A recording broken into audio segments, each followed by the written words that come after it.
ये जो हम निराश हताश हो गए हैं ना, सत्संग क्या करता है? सत्संग प्रोत्साहन देता है, प्रोत्साहन देता है। संत ही तो बताएगा। कल आपको मैं कह रहा था ना, भाई भजन करो, भजन करना है, भजन कर सकते हो, आप कर सकते हो। आप भजन करने के लिए ही बने हो, आप भजन करने के लिए आए हो। ये शब्द, ये बात, ये भाव, ये विचार जब बार बार कान से जाते हैं भीतर, तो आपको प्रोत्साहित करते हैं। ऐसे सुनते सुनते ही तो लग जाता है कोई भजन। हम भी ऐसे ही लगे, संतों की बात सुनते सुनते ही तो भजन में लगे। हाँ, हमारा सौभाग्य यही रहा कि बहुत छोटे थे। इससे पहले संसार की विषय वार्ता हमारे कान में पड़ती। मैंने उस दिन भी आपको कहा था कि इससे पहले संसार की विषय वार्ता कान में पड़ती। हमारी मां की कृपा से हमारे कान में संतों के शब्द पड़ गए। पर आए तो इसी मार्ग से होकर ना भाई। ऐसे होते होते भजन होने लगा। तो सत्संग आपको प्रेरणा देगा, सत्संग आपको प्रोत्साहन देगा। कितना बल भर देते हैं गुरु के ये शब्द। सबना गला समरथ स्वामी, सो क्यों मनो बिसार। जैसे मां अपने बालक को समझाती है ना, ऐसे गुरु साहब कह रहे हैं, वो सब करने में समर्थ है। सबना गला समरथ स्वामी, सो क्यों मनो बिसार। तो क्यों भुलाता है उसको मन से? वो सब करने में समर्थ है। क्या करने में समर्थ है? वो जन्म जन्म के तेरे बिगड़े मन को सुधार देने में समर्थ है। वो तुझसे भजन कराने में समर्थ है। तभी गुरु साहब कह रहे हैं, तुध पावे ता नाम जपावे, सुख तेरा दित्ता लइए। रे मन मेरे आ, सदा वसो हर नाम। रे मन मेरे आ, सदा रहो हरि नाम। और जब गुरु कहता है ना, गुरु कहता है तो मन सुनता है। कल आपको मैं कह रहा था, अपने साधन से हमने सब कुछ बदला, पर मन तो नहीं बदला। आदमी सब बदल लेता है, क्या नहीं बदल पाता है? मन नहीं बदल पाता है। अपना मन नहीं बदला जाता है।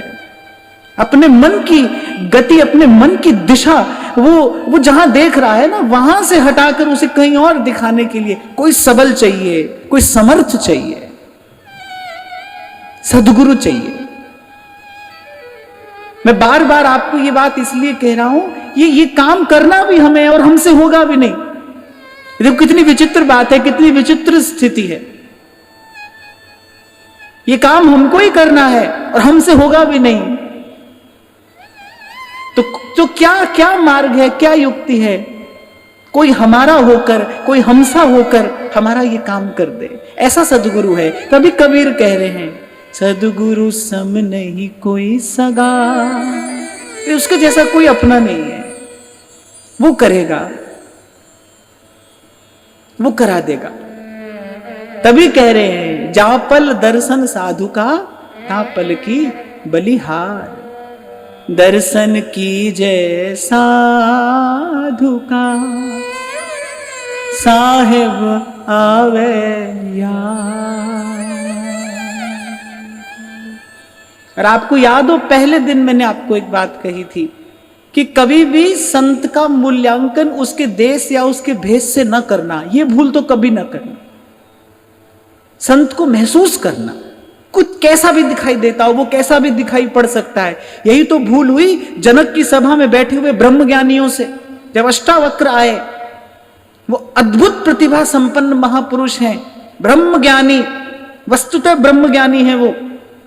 आप में से अगर कभी किसी ने अष्टावक्र गीता पढ़ी हो, तो कैसा अद्भुत चिंतन है उन महापुरुष का। और वो जो जनक की सभा में बैठे थे ना, जो तथाकथित ज्ञानी थे, कोरे ज्ञानी, हंस पड़े। वो अष्टावक्र के उस रूप को, उस आकार को देखकर हंस पड़े। अष्टावक्र, 8 जगह से टेढ़े अष्टावक्र।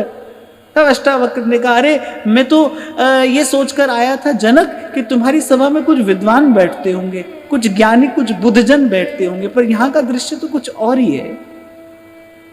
ये तो अभी कुछ नहीं जानते। तो संत को देखना नहीं, वो आपके बीच में से भी तो कोई हो सकता है, आवश्यक नहीं है कि वो यहीं पर बैठा हो, वो आप में से भी कोई हो सकता है। उसको देखा नहीं जाता है, उसको महसूस किया जाता है। और उसका लक्षण क्या है, कैसे पहचाना जाए, कैसी खुशबू आती है उससे। दर्शन कीजिए साधु का, साहेब आवे या। और आप पूछो कि ऐसा होता है क्या?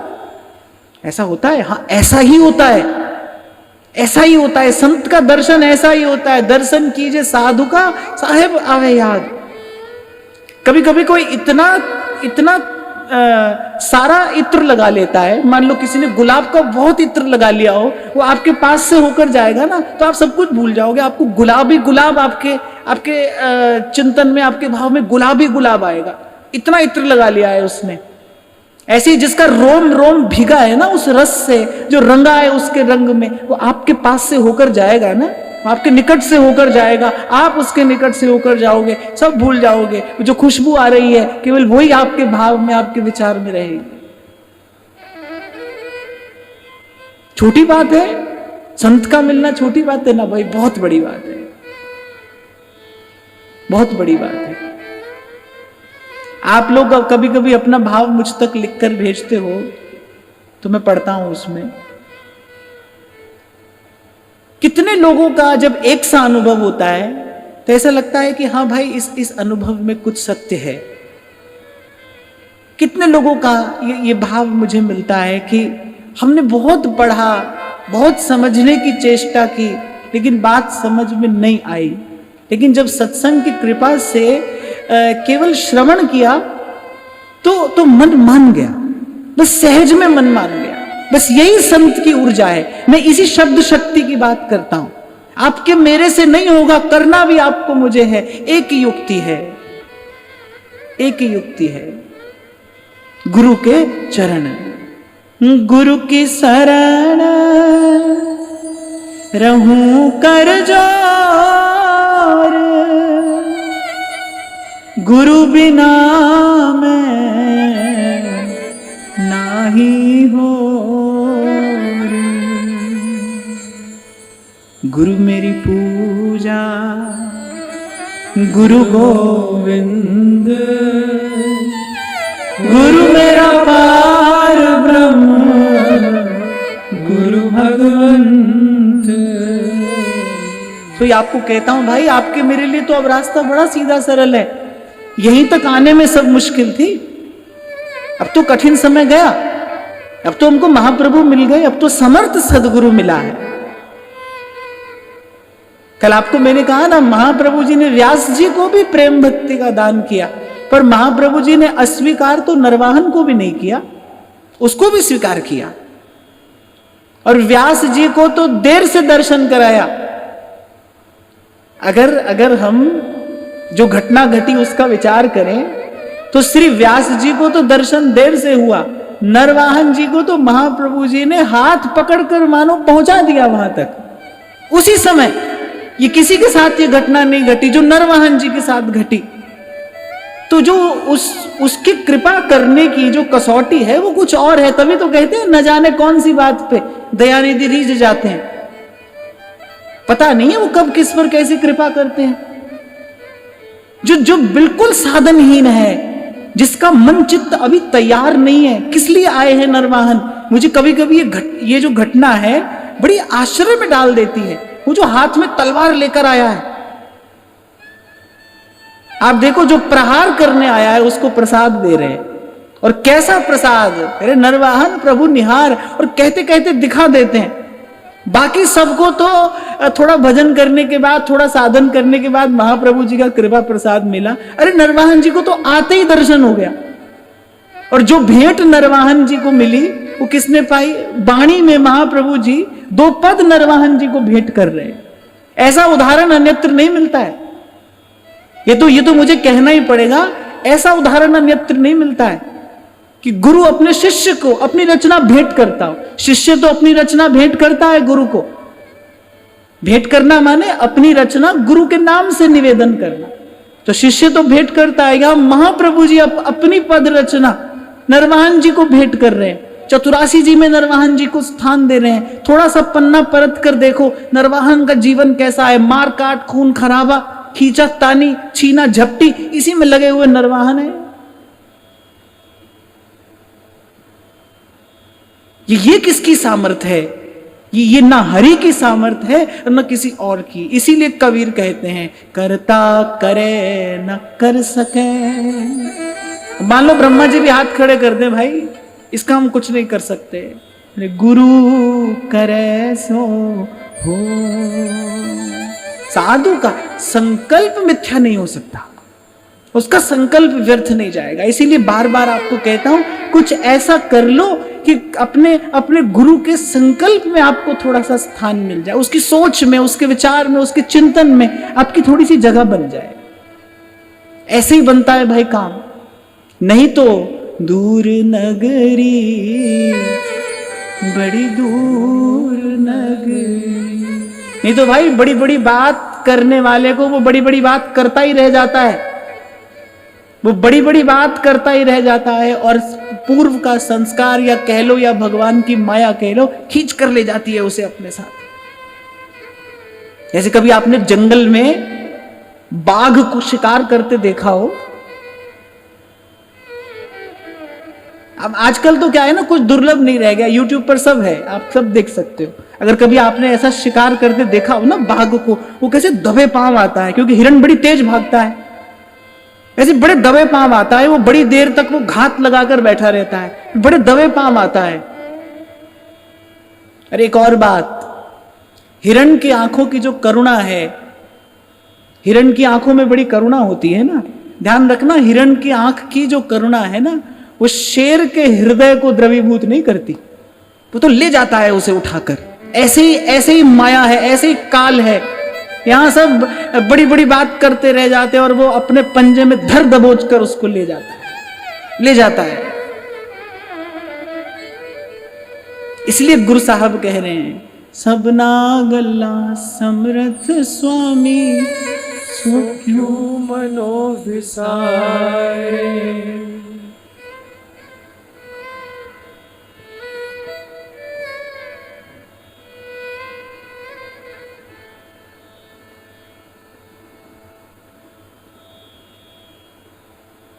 तो कह रहे भाई ये विधि है, हमने बता दी। बिगड़ी बात बनानी है, बिगड़ा जन्म सुधारना है तो ऐसे सुधार लो। ये जो कहा ना राम नाम रसना बस है, आपको कहा था मैंने 2 दिन पहले कि गुरु के मिलने तक करना है, उसके बाद होता है, उसके बाद सहज होता है, भजन सहज होता है। इसी को कहते हैं गुरु प्रसाद। इसी को कह रहे हैं कि तुद पावे तन नाम जपावे। क्या बात महाराज ने वाणी में कही है, कहने अन बोलत मेरी बिरथा जानी। और क्या किया, कह रहे अपना नाम जपाया। जपाया कह रहे, ये नहीं कह रहे मैंने जपा, ये नहीं कह रहे कि मैंने जपा है, कह रहे अन बोलत मेरी बिरथा जानी, अपना नाम जपाया। कह नानक गुरु बंधन काटे, बिछरत आन मिला। सबसे निकट का अगर कोई संबंध इस संसार में है ना, तो वो है कि जैसे मां के हृदय में एक सहज वात्सल्य, सहज करुणा होती है ना बालक के लिए। कितना ऊधम बालक कर ले, ऊधम क्या अपराध कर ले, मैंने तो ये भी देखा है। कितना ऊधम, कितना अपराध बालक कर ले, पर मां के हृदय का जो वात्सल्य है उसको नहीं घटा सकता है कोई। और आप देखो उससे अनंत अनंत गुणा जो वात्सल्य, जो कृपा, जो दया होती है वो गुरु के हृदय में होती है, शिष्य के लिए होती है कि भाई किसी भी तरीके से इसको सद्मार्ग से हिलने नहीं देना है, कैसे भी करके। मैंने कहा ना वो प्रहार करने आया है, गुरु प्रसाद देता है।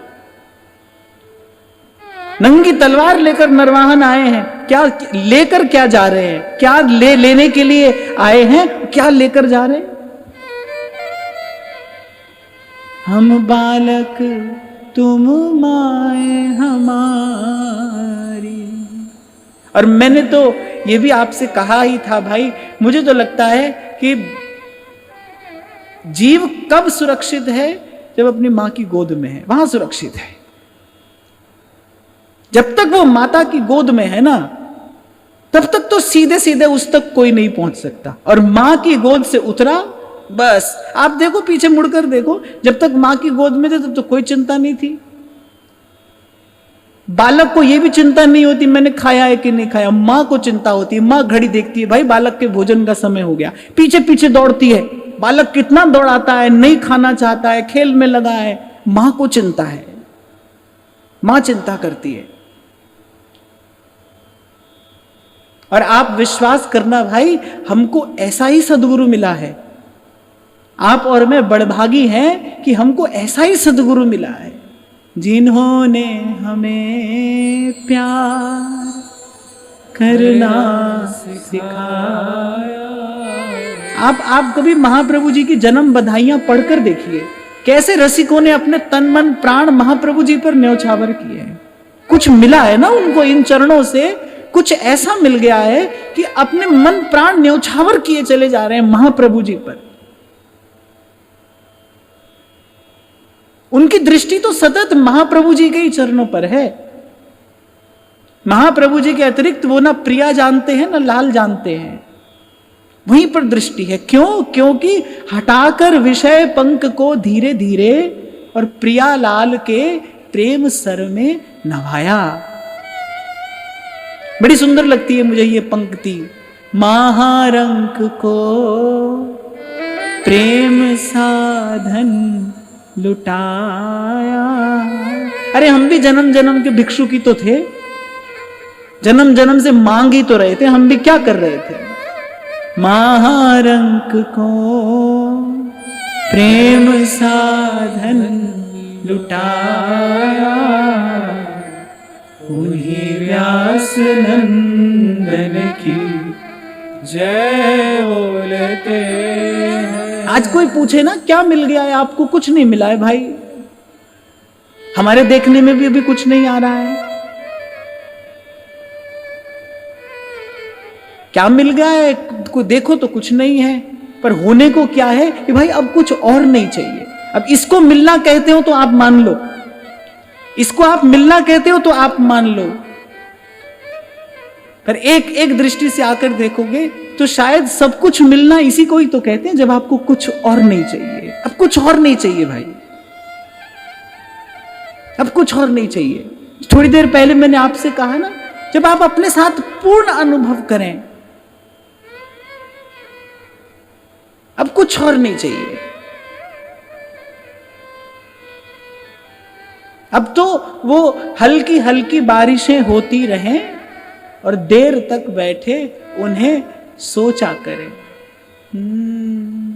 मीरा के प्रभु गिरधर नागर, मीरा के प्रभु गिरधर नागर, जन्म मरण सु छुट गई मेरो मन, लाग्यो हरि जी सू अब ना रहूंगी मैं अटकी। काश कोई ऐसी सुविधा होती जो हृदय के भाव को ऐसे चलचित्र पर दिखाया जा सकता, तो मैं आपको दिखाता। क्योंकि मेरे भीतर जो है उसमें से तो मैं कुछ भी कह नहीं पाता हूं, अनेक अनेक प्रयास करके भी नहीं कह पाता हूं, क्योंकि वो कहने के लिए कोई शब्द नहीं है। पर उसी का आधार लेकर आपसे बार बार कहता हूं, हर बार कहता हूं। आज भी महाराज जी मुझे दिन में यही बात कह रहे थे कि भाई बात तो एक ही है ना, एक ही बात तो कहनी है, एक ही बात। ये इतनी सब बातें एक ही बात के लिए तो हैं। राम सिमर राम सिमर, मेरा तन मंदिर बने। देखो 4 पंक्तियों में संतों ने कितना सुंदर सार भर दिया है। वो कहते हैं मेरा तन मंदिर बने, मन में नाम समाए, वाणी में हो कीर्तन और परम प्रेम को पाए। मेरा तन मंदिर बने, मंदिर अर्थात पवित्र, देवता के विराजमान होने योग्य स्थान। और जीवन में पवित्रता सेवा से आती है। पहले भी कहा था मैंने आपको, प्रार्थना करने वाले होठों से सेवा करने वाले हाथ कहीं अधिक पवित्र होते हैं, कहीं अधिक पवित्र होते हैं। 8-10 साल पहले की बात है, मैं हिसार में था, तो एक माता मेरे पास में आई। उसको अपने घर में कुछ भगवान का विग्रह प्रतिष्ठित करना था, कुछ सेवा करनी थी। तो वो सेवा की जो सामग्री थी वो लेकर आई। उसने कहा महाराज जी आप इसको हाथ लगा दो। अब वो सामग्री शंभू जी के हाथ में थी। तो मैंने कहा महाराज जी, मैंने कहा माता जी हाथ क्या, मेरा तो सब कुछ लग गया है, शंभू जी के हाथ में है। तो उसके मन में था कि नहीं आप हाथ लगा दो। फिर मैंने उसको कहा, मैंने कहा हम तो सेवा की बात करते हैं, मैं तो सेवा की बात कर रहा हूं, मैं तो कह रहा हूं सेवा करो, पर ये हाथ तो सेवा कर रहे हैं। सेवा का उपदेश करने वाले होठों से सेवा करने वाले हाथ अधिक पवित्र हैं, अधिक श्रेष्ठ हैं। मुझे कहने में कोई संकोच नहीं है कि वस्तुतः यही सत्य है। जो सेवा कर रहा है उसका तन तो मंदिर बन गया है। तन को मंदिर बनाने की यही विधि है, सेवा करिए। इसीलिए हमारे आचार्यों ने भोर से सांझ क्या व्यवस्था की कि जीव किस भाव में रहे, सेवा के भाव में रहे। सेवा तो जैसे होती रहे। अब शरीर है भाई, कभी स्वस्थ होगा, कभी अस्वस्थ होगा, कभी साधन होगा, कभी नहीं होगा। ये तो दिन एक से नहीं रहेंगे, पर सेवा का भाव एक सा बना रहे। मेरा तन मंदिर बने, मन में नाम समा। और भगवत रसिक देव तो विधि भी यही कहते हैं हरि को भजन और साधु की सेवा, और साथ साथ में सर्वभूत पे दाया। एक पंक्ति बड़े काम की है, तुष्यत्याशु जनार्दन। भगवान को प्रसन्न कर लेने वाली ये जीवन शैली है, हरि को भजन और साधु की सेवा। मेरी निष्ठा इसमें अधिक है, मेरी निष्ठा इसमें अधिक है। मैं कहता हूं कि आपके निकट जो हैं उनकी सेवा हो, तन से, मन से, धन से, जैसे आपसे बन पड़े उनकी सेवा हो, सबकी सेवा हो। आपको एक बात बताऊं, दशम स्कंद में श्री कृष्ण ने यह बात कही है, उपदेश किया है भगवान ने। भगवान ने यह कहा है, जो केवल मंदिर में मेरी प्रतिमा को ही मेरा स्वरूप मानकर मेरी सेवा करते हैं, अन्यत्र नहीं। भगवान ने उनके लिए एक शब्द का प्रयोग किया है, भगवान ने कहा निरे गधे ही हैं। यही शब्द भगवान ने प्रयोग किया है, दशम स्कंद में पढ़ लेना आप जाकर।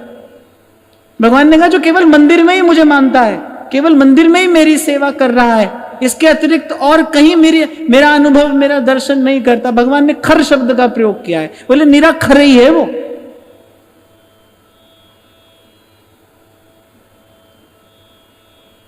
मैं तो कहता हूं भाई, आपको कहा था मैंने कि तन को सेवा में लगाना है। क्यों तन को सेवा में लगाना है? क्यों? मन सेवा में पहुंचे। और मैं इस बात को यदि दूसरी ओर से घुमाकर कहूं तो मैं कहूंगा मन को सेवा में पहुंचाने के लिए पहले तन को सेवा में लगाना पड़ेगा। मैं तो आपके आध्यात्मिक जीवन की बात बाद में करूंगा, पहले आपका व्यवहारिक जीवन तो सुंदर हो, आपका व्यवहारिक जीवन सुंदर हो। कल जो हमने विराम के क्षणों में चर्चा की कि कोई माता पूछती है बालक को कैसे भजन में लगाऊं। भाई भजन करो, वो जब तुम्हारे जीवन में सुंदरता आती देखेगा, वो जब तुम्हारे जीवन में सुख देखेगा, तुम्हारे जीवन में शांति देखेगा, वो जब तुम्हारे जीवन में कुछ ऐसा देखेगा जो उसको बाहर नहीं मिल रहा है, तो वो भजन करेगा ना। पर उसको तो अभी तुम्हारे जीवन में कुछ दिखाई ऐसा नहीं पड़ता है। तुम हाथ में माला लेकर एक दूसरे से खींचातानी करने में लगे हो, मन में ईर्ष्या और द्वेष भरा पड़ा है। देखने वाला क्या देखकर भजन करेगा? क्यों भजन करेगा? तभी तो वो कहने वाले कह देते हैं, बोले हम तो ऐसे ही अच्छे हैं, ऐसा भजन तो आप ही करो, हम तो ऐसे ही अच्छे हैं। आपको जब लड़ते झगड़ते वो देखते हैं, वही राग द्वेष आपके जीवन में भी देखते हैं, वही खींचातानी वो आपके जीवन में भी देखते हैं। आपके जीवन में कोई विशेषता है भजन के कारण, आपके व्यवहार में सुंदरता आए, आपके जीवन में पवित्रता आए। और ये गुण ऐसे नहीं है भाई, ये गुण तो भगवान को आकर्षित कर लेने वाले हैं। संसार की क्या बात कहें, ये तो भगवान को अपनी ओर खींच लेते हैं। जब आपके जीवन में आएगी ये विशेषता, ये विशिष्टता जब आपके जीवन में आएगी, आपको देखकर कोई भजन करेगा, आपको देखकर करने लगेगा कोई भजन। इसलिए मैंने कहा था भजन करने के लिए भी भजन करना है, भजन कराना हो तो भी भजन करना ही एकमात्र उपाय है। उपदेश से नहीं होगा, आचरण से ही होगा। करिए करिए। और मैं तो हर बार आपको यही कहूंगा भाई, सब रोगों की औषधि यही है, सब प्रश्नों का उत्तर यही है, सब जिज्ञासाओं का समाधान यही है। यही एक बात है, हरि को भजन साधु की सेवा। पिछले सत्र में हमने चर्चा की थी ना, आपके मेरे पास एक भाव शक्ति है, एक क्रिया शक्ति है, दोनों को सही स्थान पर लगाना आवश्यक है। भाव शक्ति और क्रिया शक्ति एक हो जाए ये बड़ी देर के बाद होता है। पहले तो भाव शक्ति भजन में लगे और क्रिया शक्ति सेवा में लगे। इसीलिए श्री महाप्रभु जी ने सेवा की व्यवस्था की है। और सेवा भी कैसी, मंगला से शयन पर्यंत। वो हितजू के कृपा से थोड़ा सा समय हमको भी अवसर मिला ना उस सेवा में रहने का, उस समय का अनुभव आपको बता रहा हूं कि अष्टयाम सेवा कोई करे तो कमर सीधी करने का भी उसको समय नहीं मिलता है। खिचड़ी के दिन में तो मुझे याद है रात को 10 साढ़े 10 बज जाती थी प्रसाद पाते पाते, और फिर सुबह 3 बजे जगना है, तब जाकर अमनिया बनेगा, श्री जी को निवेदन होगा। और सर्दी के दिनों में दिन छोटे हैं, जो बीच का समय है उसमें यह व्यवस्था करनी है भाई कैसी पोशाक होनी चाहिए, अब नई पोशाक कैसी हो। तो वैसे उन दिनों का स्मरण करके बता रहा हूं, उस सेवा का समय ऐसा था कि आपको तो कमर सीधी करने को भी नहीं मिलती, पर यह बड़ी सुंदर व्यवस्था है। वो जो क्रिया शक्ति है उस समय, उसको सही स्थान पर लगना आवश्यक है। नहीं तो वो क्या करेगी, नहीं तो वो उत्पात करेगी। अगर उसको सही स्थान पर नहीं लगाया तो वो उत्पात करेगी, खींच कर ले जाएगी आपको कुमार्ग पर, खींच कर ले जाएगी।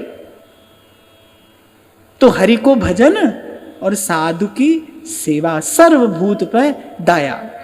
भीतर से शांत पवित्र रहना है तो फिर सर्वभूत पर दाया। साईं के सब जीव हैं, कीड़ी कुंजर दोए। मैं तो एक बात आपको निवेदन करूं भाई, खूब भजन आप करते हो, श्रद्धा से आप श्रवण करते हो, सब आप करते हो। एक बात अपने जीवन में ले आओ कि आपको सुख दुख देने वाला कोई नहीं है, आपके सुख दुख का कारण आप ही हो। इतनी बात आप अपने जीवन में ले आओ, आपके जीवन में तुरंत सदा स्थिर रहने वाली शांति आ जाएगी। आपका मन शांत हो जाएगा, और शांत मन ही पवित्रता का अनुभव कर सकता है। अशांत मन को पवित्रता की अनुभूति नहीं होती। जैसे गंगा नहाने बहुत लोग जाते हैं। अब आजकल तो भाई समय ऐसा आ गया है कि जितने भी तीर्थ स्थान हैं वो तीर्थ कम और पिकनिक मनाने के स्थान ज्यादा बन गए हैं। इसी दृष्टि से लोग जाते हैं, और वैसे ही लोग जाते हैं उसी प्रकार से वो तीर्थ का सेवन करते हैं। तो श्रीमद् भागवत में लिखा है कि वो जो तीर्थ का सार है वो अदृश्य हो जाता है। तो गंगा नहाने लोग जाते हैं। अब आप देखो कि वो जो गंगा के जल की जो शीतलता है उसका अनुभव तो सबको होता है। ठंडा पानी है, ठंडा लगता है, सबको लगता है, लेकिन गंगा जल की पवित्रता का अनुभव सबको नहीं होता है। अगर गंगा जल की पवित्रता का अनुभव हो तो कोई उच्छृंखलता से गंगा जी का स्पर्श कर ही नहीं सकता। वैसा मन सबके पास में नहीं है ना। पवित्रता का अनुभव सबको नहीं होता है, शीतलता का अनुभव सबको होता है। इससे पहले क्या कह रहा था मैं,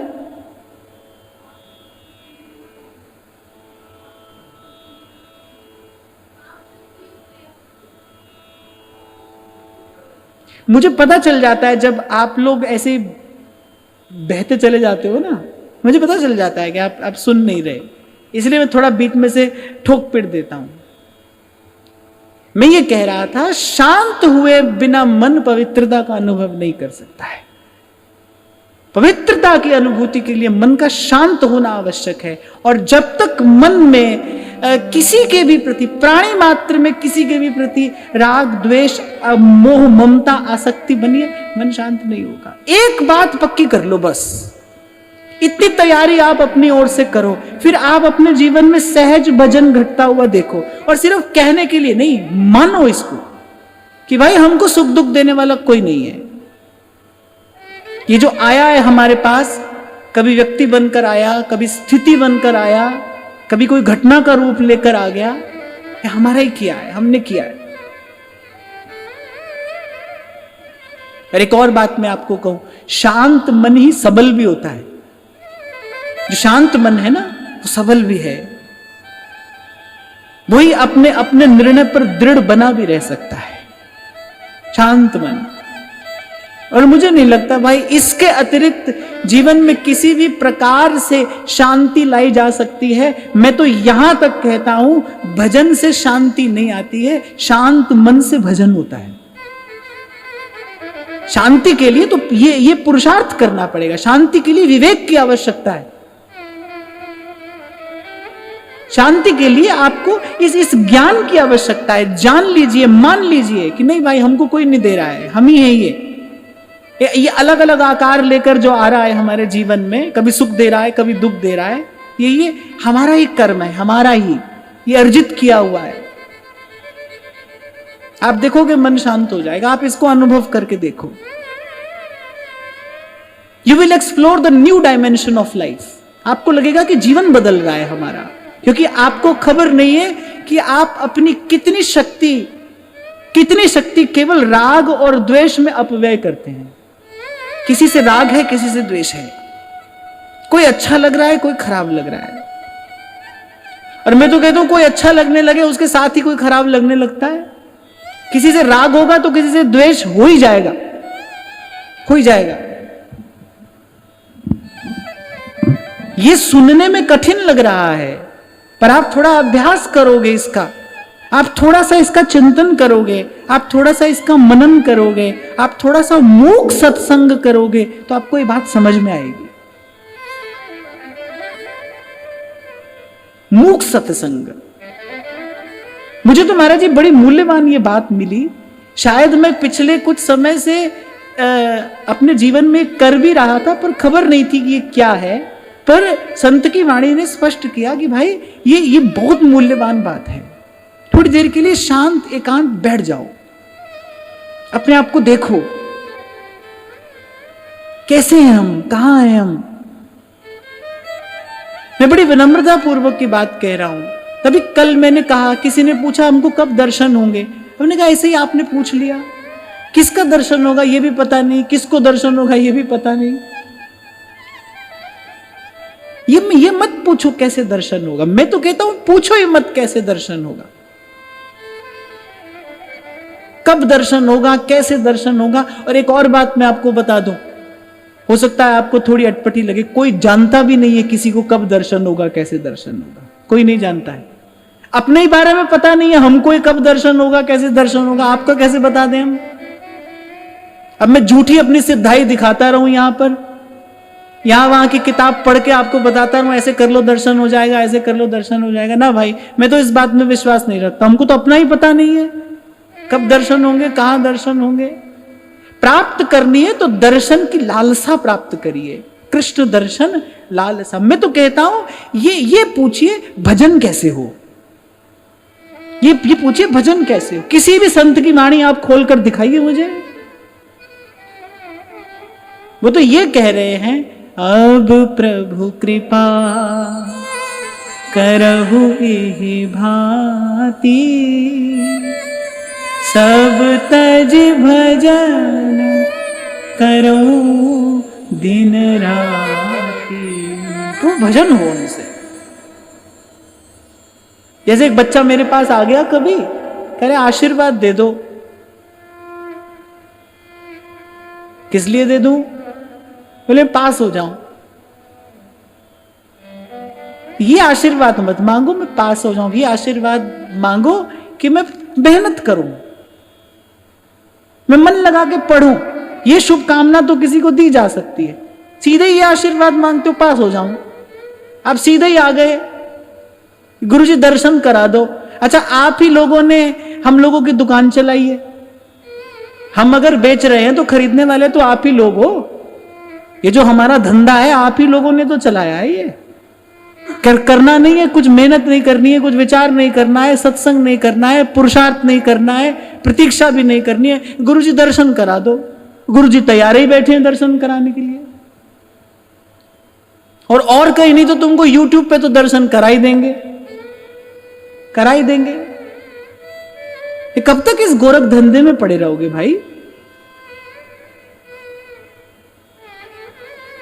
मुंह से भया न होएगा, साहेब करता मोह। भजन करिए, भजन करिए। अब प्रभु कृपा करहु इहि भांति, सब तज भजन करहु दिन राति। उदाहरण दिया करता हूं मैं कभी कभी, फूल कहीं दौड़कर भागकर नहीं जाता है। जिस स्थान पर उसकी नियति है वो तो उसी स्थान पर खिल जाता है। कोई आता है फूल तक, उस पुष्प को लेकर और प्रभु के चरणों में चढ़ा देता है। फूल तो खिलता है, बस अपने स्थान पर खिल जाता है। इसीलिए मैंने कहा कि आपको व्यवहारिक जीवन तो सुंदर हो, कि किसका है ये संसार, ये पसारा किसका है, ये किसी और का है। जिसको छोड़कर भाग जाने की बात आप करते हो, ये किसका है, क्या है ये? संतों की बात कान लगाकर सुनो ना। मैं सेवक सचराचर, रूप राशि भगवन। जिस दिन ऐसी दया करुणा उपजे मन में, मेरे नेत्र आज भी सजल हो जाते हैं इस घटना का स्मरण करके, कि नामदेव वृक्ष की छाल ला नहीं पाए। उनको पांव में घाव हुआ है, वैद्य ने कहा है अमुक वृक्ष की छाल, ये पानी में उबालकर उससे इस घाव को धोना पड़ेगा, तब घाव ठीक हो जाएगा। गए, कुल्हाड़ी लेकर गए हैं जंगल में, फिर कह रहे नामदेव कह रहे मैं वृक्ष पर प्रहार नहीं कर पाया।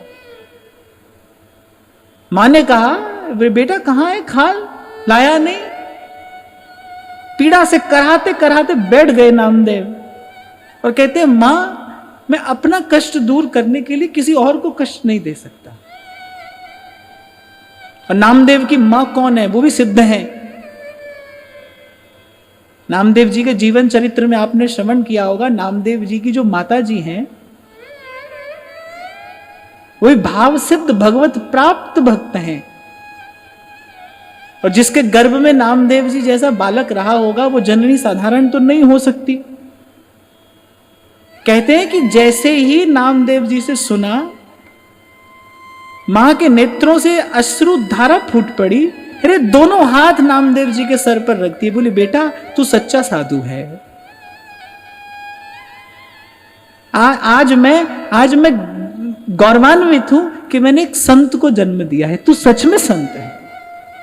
आपको स्मरण हो कभी आपको मैंने कहा था, पांव रास्ता चलते चलते जिस दिन पांव में पड़े पत्थर को भी आप ठोकर न मार सको, तब समझना अब हृदय हमारा प्रभु के मिलने के लिए तैयार हो रहा है। ऐसा हृदय चाहिए, ऐसा हृदय आकर्षित करता है। फिर आते हैं प्रभु, वही दौड़कर आते हैं, वही चलकर आते हैं। और वो नहीं आएंगे तो भेजेंगे अपने किसी जन को जो तुम्हारे खिले हुए उस जीवन पुष्प को उनका श्रृंगार बनाकर तुमको कृतार्थ कर देगा। इसलिए कहता हूं भाई, व्यर्थ की दौड़ भाग में मत पड़ो। कोई प्रतियोगिता नहीं हो रही है यहां, तुमको मिला, इसको मिला, उसको मिलेगा, दौड़ भाग कर मिलेगा ना, ऐसा कुछ नहीं है। जो मार्ग है उसका चिंतन करो, उसका विचार करो। सबसे पहले अपने निकट अनुभव करना आरंभ करो कि मेरे निकट जो ये सब है ना, ये प्रभु का है, ये प्रभु की व्यवस्था है। उसका आदर करो, उसको स्वीकार करो, उसकी सेवा करो, उसकी सेवा करो। जो आपके आसपास है उसकी सेवा। कैसे आएगी हृदय में उदारता? इतना सा हमारा हृदय है स्वार्थ से भरा, दुर्गंध आती है उससे स्वार्थ की, अपने अतिरिक्त कुछ और सोच भी नहीं सकते। वो अनंत उसमें कहां समाएगा? कहते जो जो अकारण सहले, पर पीड़ा को सहले, पर दुख सहले। एक कहने वाले ने बड़ी सुंदर बात कही है, पता देते हो, पता देते हो यूं तो सबको लामका अपना। हाँ, वो कहता है पता देते हो यूं तो सबको लामका अपना। लामका माने मेरा कोई घर नहीं है, लामका माने जिसका कोई मकान ना हो, जिसका कोई घर ना हो। तो कह रहे सबको अपना पता तो तुम यही देते हो, पता देते हो यूं तो सबको लामका अपना। पर कहता है ताज्जुब है, ताज्जुब है कि रहते हो तुम टूटे हुए दिल में।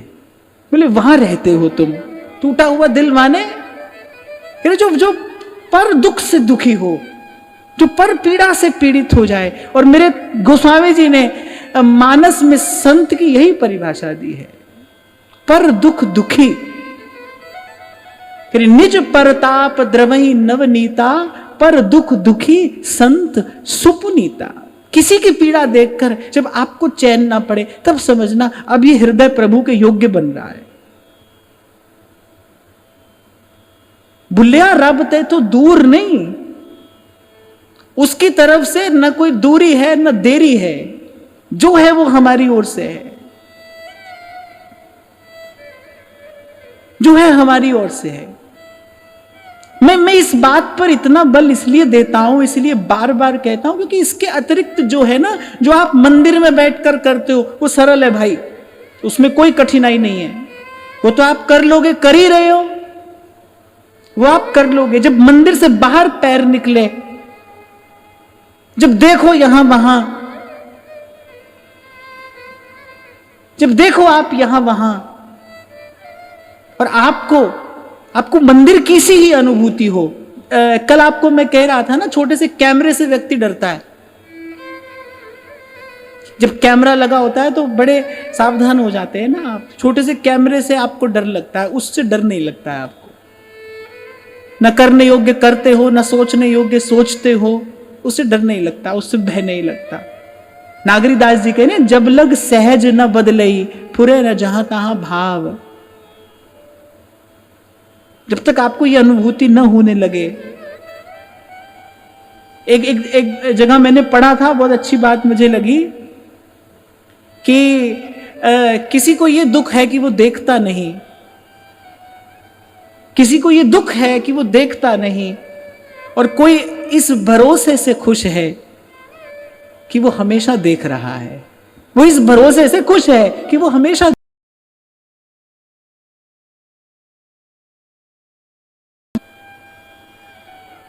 केवल ये विश्वास ही आपको अनर्थ से दूर कर देगा, आपके जीवन से सब अनर्थ से दूर करा देगा।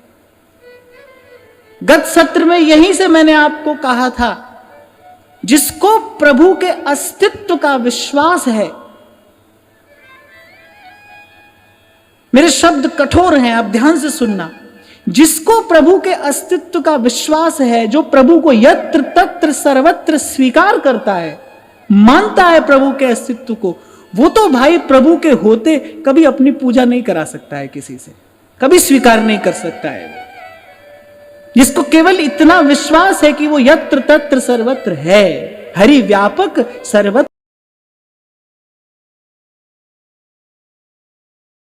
से कोई आस्तिक नहीं होता और मुख से ना कहने से कोई नास्तिक भी नहीं होता।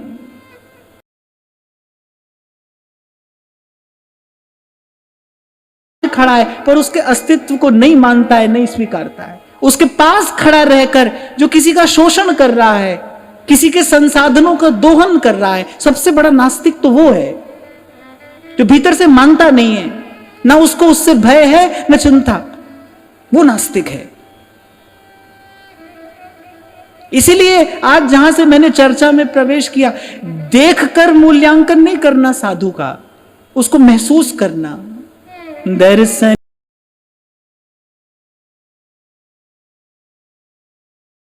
साहिब आवे याद, जिसको देखकर भगवान याद आ जाएं और जिसको देखकर भगवान को याद करने की इच्छा बढ़ने लगे, जिसको देखकर भजन की इच्छा बने।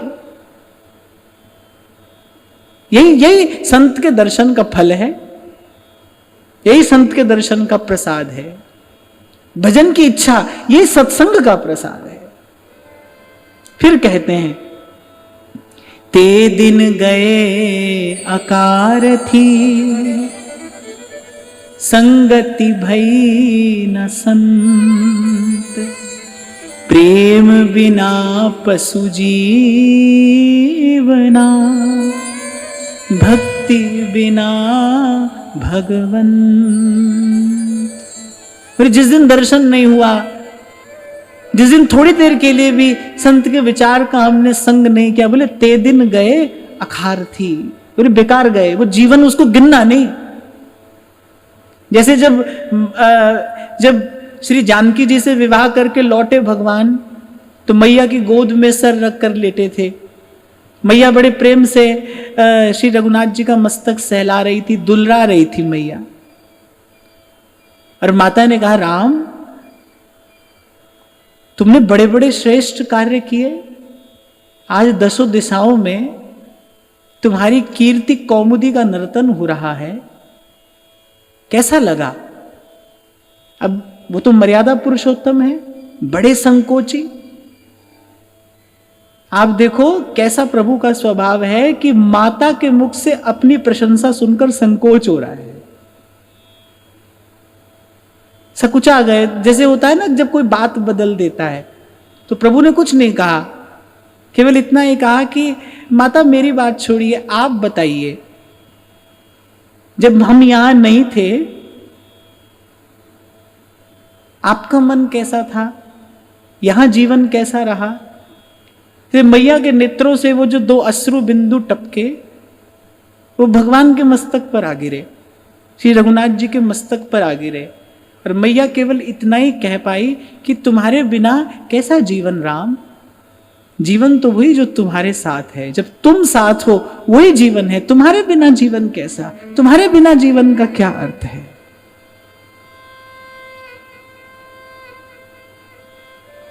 आपके जीवन में जो छोटा बड़ा कार्य है, आप प्रभु से अलग जीवन की गाड़ी को जाने ही मत दीजिए ना, जाने ही मत दीजिए। आपके जीवन में जो छोटा बड़ा कार्य है, प्रभु का कार्य समझकर करिए। अब आपको लगेगा कि क्या हमारे मानने से वो प्रभु का कार्य हो जाएगा? अरे आपके मानने की ही तो देर है, कार्य तो प्रभु का ही है। आप भी प्रभु के, ये संसार भी प्रभु का, आपके निकट जो है सब प्रभु का ही तो है। हमारे मानने भर की तो देर है। मानने से ही तो अपनत्व होता है, मानने से ही तो आत्मीयता है।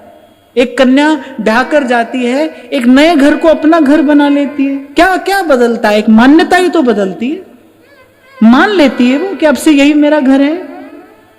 पति के नाते सारे संबंध स्वीकार कर लेती है, सब कुछ स्वीकार कर लेती है। ऐसे प्रभु के नाते अब सब कुछ स्वीकार कर लेना है, भाई सब प्रभु का ही है। ये बात मैं आपको इसलिए कह रहा हूं कि भाई कि ये कहना सुनना तो चलता रहेगा, ये तो होता रहेगा, पर इसके साथ साथ कुछ जीवन में मिठास भी तो घुले ना सत्संग की।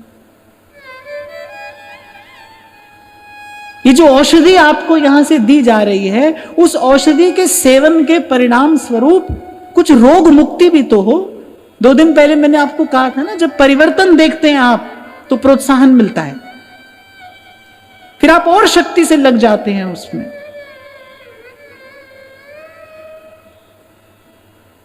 तो कह रहे ते दिन गए अकारथी, संगति भई न संत। और कल आपको कहा था मैंने भाई, संत देखकर छू कर शक्तिपात करता है। बड़े भाग्यशाली होते हैं वो लोग जिनके जीवन में कोई ऐसी भगवदीय व्यवस्था हो जाती है कि संत का सानिध्य सहज सुलभ हो जाता है। और साथ ही कल मैंने आपको यह भी कहा था कि ये मैं किसी पुस्तक से पढ़ के नहीं कह रहा हूं, ये मैं किसी पुस्तक से पढ़ के नहीं कह रहा हूं, ये जीवन का अनुभव है। मुझे बहुत अल्प सी आयु में भगवान की असीम कृपा से ऐसे रहने को मिला कुछ कुछ सच्चे संतों के आसपास उनकी सेवा में। और ये जो आज मेरे माध्यम से आपको मिल रहा है, ये कोई मेरी तपस्या मेरा साधन नहीं है, ये उन्हीं संतों का प्रसाद है जो आप तक पहुंच रहा है। संतों का प्रसाद है ये, उनका दर्शन, उनका स्पर्श, उनका सानिध्य, कुछ बदलता है वो आपके भीतर।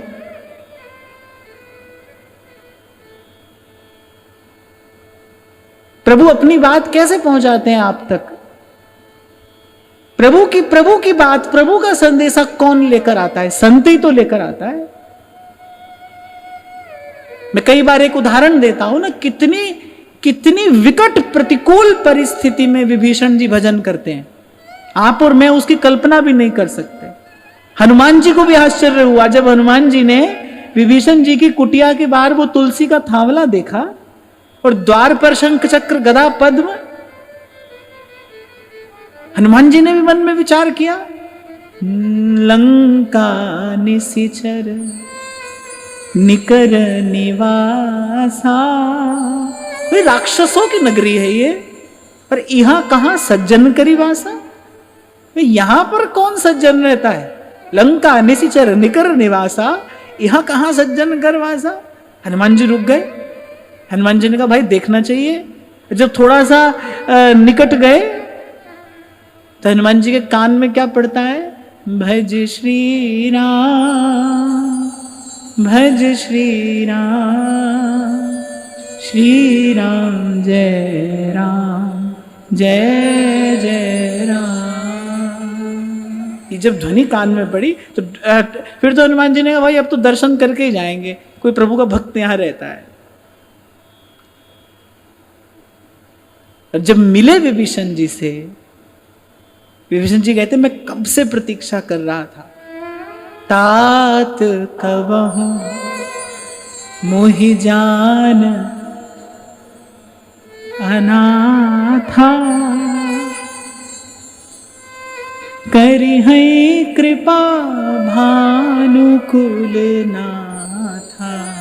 कब से मैं प्रतीक्षा तो कर रहा था कि मुझ पर कब कृपा होगी।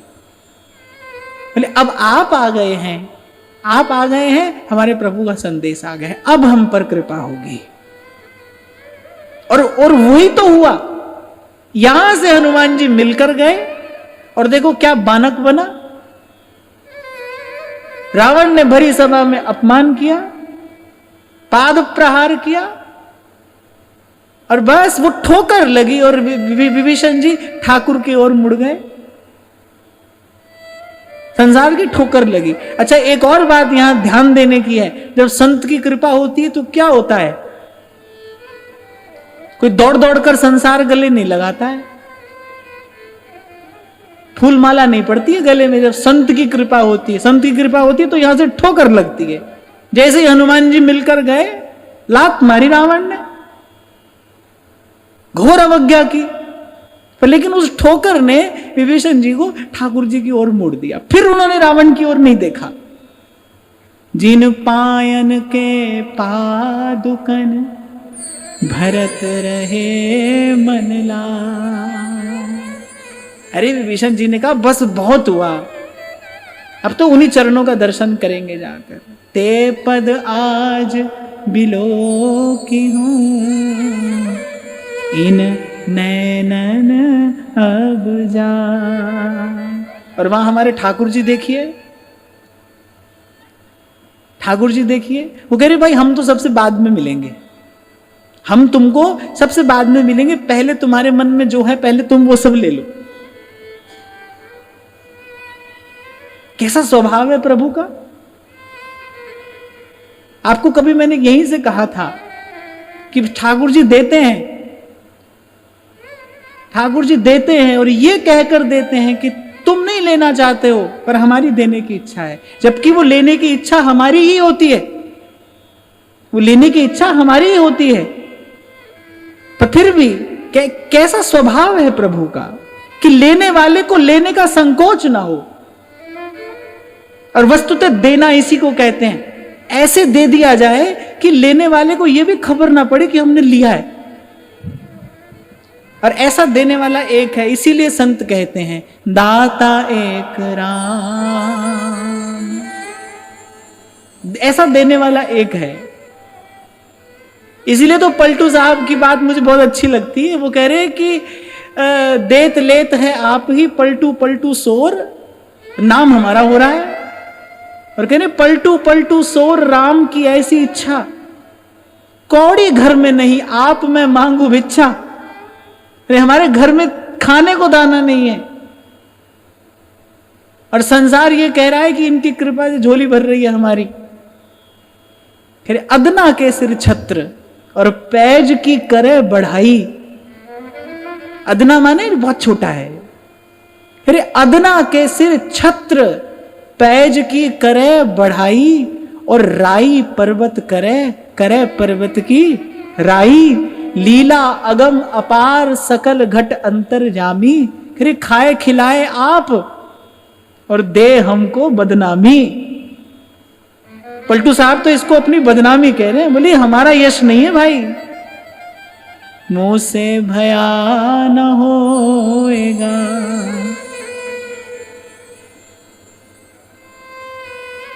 साहिब करता मोर देत लेत हैं आप ही, पलटू पलटू सो। और मैं तो एक और बात भी कहता हूं, आपको मौका मिले तो आप कर लो, कार्य तो प्रभु का हो ही जाएगा।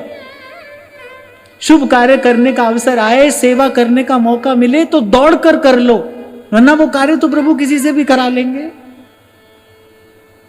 जी जंत सब तुद उपाय।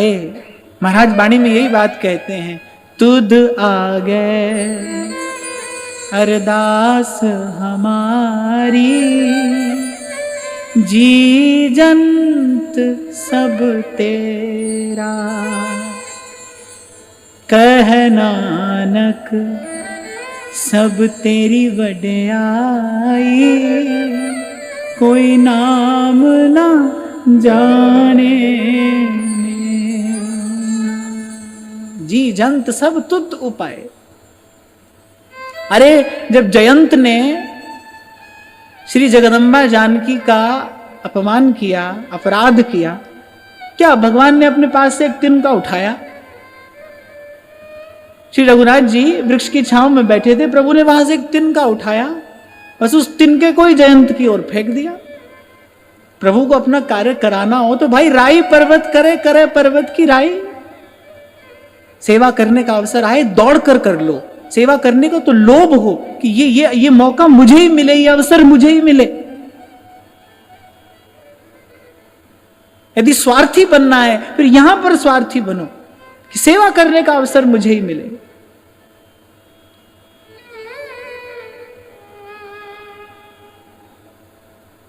नहीं तो भाई प्रेम बिना पशु जीवना, भक्ति बिना भगवन। नहीं तो भाई प्रभु की प्रेम और भक्ति के बिना कह रहे पशु जीवना। वाणी कहती है धिग धिग जीवना। कह रहे ऐसे जीवन जीवन नहीं है। जैसे थोड़ी देर पहले आपसे कह रहा था ना मैं कि सांस तो भाई लुहार की धौंकनी भी लेती है, पर उसको जीवन थोड़ी कहते हैं, वो जीवन नहीं है। कहते हैं जहां घर गुरु की भक्ति नहीं, संत नहीं मेहमान, ता घर जम डेरा दिया, जीवत भय मसान। अरे जहां घर गुरु की भक्ति नहीं और संत नहीं मेहमान, कह रहे जिस घर में कभी संत पाहुने नहीं आते, कभी संत अतिथि बनकर नहीं आते, कभी संतों के चरण नहीं पड़ते, कभी संतों का उच्छिष्ट शीत प्रसादी जिस घर में नहीं गिरती, अरे ता घर जम डेरा दिया। बोले वो तो आज नहीं तो कल काल व्याल को खायो, काल व्याल को खायो। इसीलिए तो कह रहा हूं भाई भजन प्रभु का हो, सेवा साधु की हो। मांगिए प्रभु से, हरि को भजन साधु की सेवा, संतों की सेवा मिले। एक और बात मैं आपको निवेदन कर रहा हूं कि जब भगवान देख लेते हैं ना भाई, अब ये वस्तुतः हमारे अतिरिक्त कुछ और नहीं चाहता है। जब प्रभु ये देख लेते हैं कि अब ये हमारे अतिरिक्त कुछ और नहीं जाता है, तब उसको संत की सेवा देते हैं, तब देते हैं। ऐसा हृदय चाहिए संत की सेवा करने के लिए। और फिर अंत में कह रहे हैं, रिद्धि सिद्धि मांगू नहीं, मांगू तुमसे ये, नित प्रति सत्संग साधु का, कह कबीर मोहि दे। प्रभु, न मैं रिद्धि सिद्धि चाहता हूं, न कोई और संपदा चाहता हूं, बस नित प्रति दर्शन साधु का।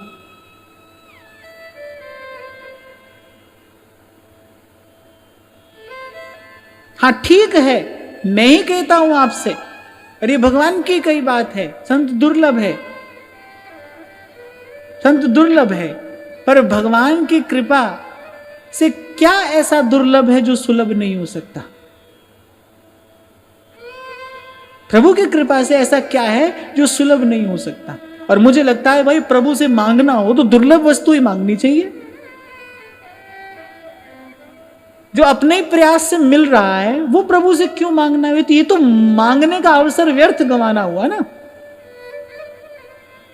ये तो ऐसा ही हुआ कि तीनों लोगों का स्वामी तुमसे कुछ मांगने के लिए कह रहा है और तुमने वही छोटी सी खटर पटर मांगकर वो मांगने का अवसर व्यर्थ गंवा दिया। अब प्रभु से ही मांगना हो तो फिर तो दुर्लभ वस्तु मांगनी चाहिए, और दुर्लभ वस्तु यही है, रिद्धि सिद्धि मांगू नहीं। वो दुर्लभ नहीं है, और दुर्लभ भी नहीं है, और संसार के कीचड़ में लिप्त करा देने वाली है। आप एक बात ध्यान से समझ लेना, प्रभु के प्रेम के अतिरिक्त जो भी है वो केवल अभिमान का पोषण करने वाला है। प्रेम के अतिरिक्त आप जो पाओगे उससे अभिमान बढ़ेगा, उससे अभिमान बढ़ेगा। और जब अभिमान बढ़ता है, जब अभिमान बढ़ता है तो नारायण भी नर सा दिखाई पड़ता है। कितना समझाया सबने रावण को। मंदोदरी तो परम साध्वी हैं, सतियों में शिरोमणि हैं, आज भी बड़े आदर से उनका स्मरण किया जाता है। कितना समझाया रावण को, और जब जब समझाने जाती थी वो क्या कहता था, ये वनवासी छोकरे ये परास्त करेंगे मुझे। जब अभिमान बढ़ता है तब नारायण में भी नर दिखता है, और जब भक्ति बढ़ती है तब नर में भी नारायण का दर्शन होता है। आज जहां से चर्चा आरंभ हुई कि आसपास ये जो भी है ना प्रभु का ही है, मानकर जानिए। जानकर नहीं माना जाएगा, इसको मानकर जानना पड़ेगा। गुरुजनों की बात मानकर फिर इसका अनुभव करिए, हो जाएगा आपको अनुभव, क्योंकि ये सत्य है। सत्य का अनुभव होने में कठिनाई नहीं है, सत्य का अनुभव होने में देर नहीं है।